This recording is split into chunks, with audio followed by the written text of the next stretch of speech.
Let's have a look at the first prerequisite in the water efficiency category, indoor water use reduction. This prerequisite applies to the following categories. The intent is to reduce indoor water consumption. And the reason behind this is that potable water uses in building constitutes a large portion of freshwater consumption. And strategies to reduce potable water use in buildings entail the selection of efficient plumbing fixtures and fittings and equipment. And fixtures that use 20 to 50% less water than code required levels are now widely available.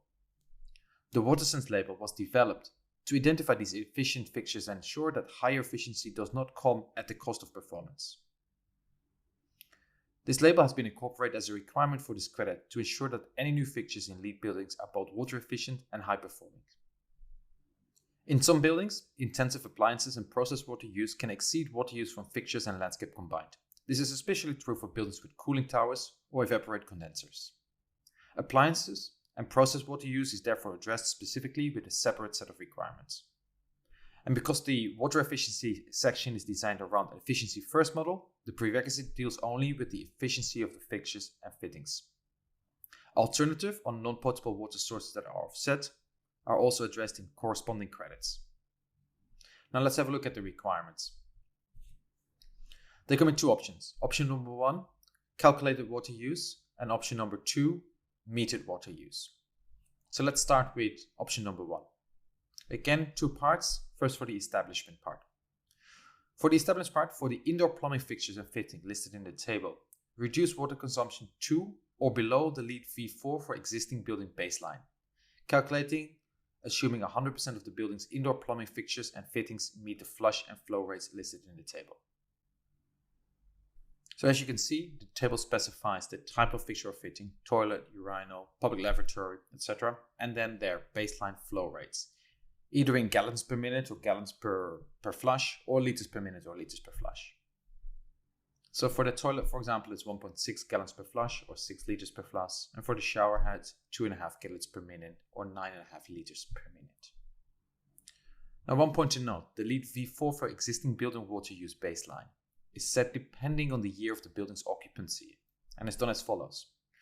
So for a building with a certificate of occupancy dated 1995 or later, the baseline is 120% of the water use. And for a building with a certificate of occupancy dated before 1995, the baseline is 150% of the water use that result if all fixtures were met in the code requirements according to the table.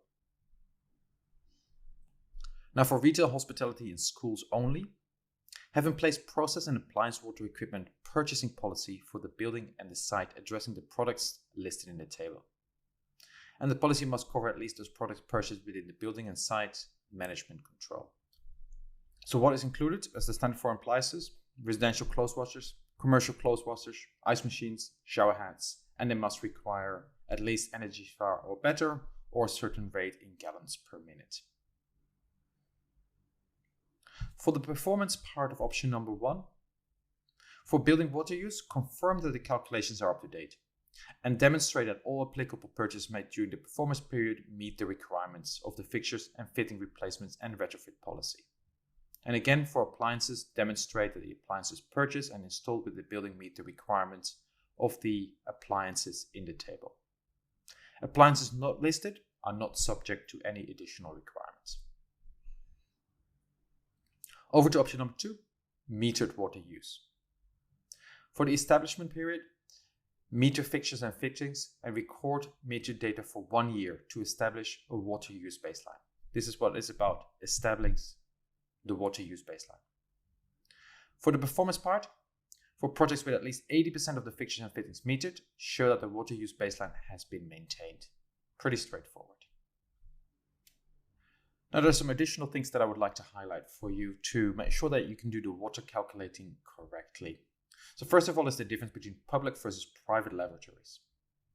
So lavatories in buildings must be classified as either public or private. If it's unclear whether the classification should be either one or the other, default back to the public use flow rates and perform the calculations. And the table on the left provides the typical classification Baseline 0.5 gallons per meter or 1.9 liters per minute, and the private 2.2 and 8.3 liters per minute. And to help you further with the calculation, on the LEED website you can find the LEED V4 Indoor Water Use Reduction Calculator. It is a spreadsheet in which you type in the specification of your water fixtures and fittings, as well as the occupancy details, and it allows you to calculate the water use reduction. It is pretty straightforward. Now over to the next point. The next point is about default user. And this table highlights the default users for non-residential buildings. Basically, these are incorporated in the water calculator, but it tells you what is the expected default use. So for a toilet for a female, that is expected to use it 3 times a day, where a male is expected to use the toilet once a day, and the urinal 2 times a day.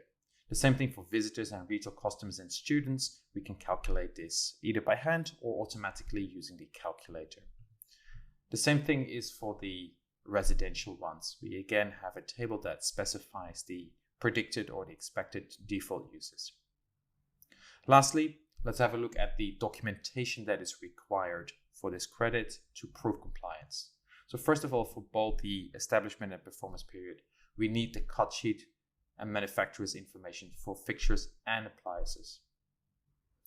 Then the second piece of information that needs to be provided is the indoor water use calculator, and that includes all the information about the fixtures.